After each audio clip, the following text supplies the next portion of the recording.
继续来看，又有掠到假投资诈骗的案件，至少有21个人受害，红拐超过6000万。而且，这个集团阁专门找欠钱的人来做共犯，将恶因甲亲人的个资用高压的手段，互因唔敢反抗。另外，后个月高雄美如街嘛有传出诈骗集团假造要送门票来拐民众的个资，也阁有偷用高雄旅游网的名义在招募工读生。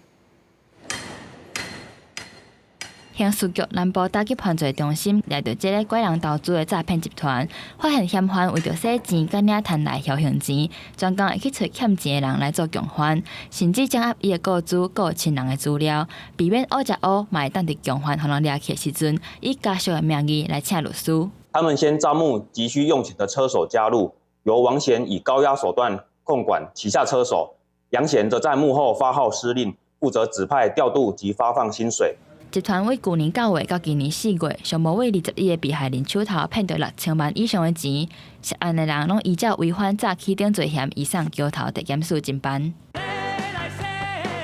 除了投资诈骗，演唱会相关的活动嘛要注意，亲像后个月要举办的高雄美如音乐节，就有诈骗集团假做主办单位，伫网络讲要找工读生。高雄旅游网并没有协助高雄啤酒音乐节或任何的活动主办单位对外招募工读生，而且高雄旅游网只有官方的 FB 粉丝账号以及 IG， 并没有官方赖账号。主办单位已经报案，嘛强调讲，若是有抽奖送门票，或者是讲要找工读生等等的名义，要求民众提供个资，迄拢是诈骗，呼吁民众千万莫中计。记者高雄报道。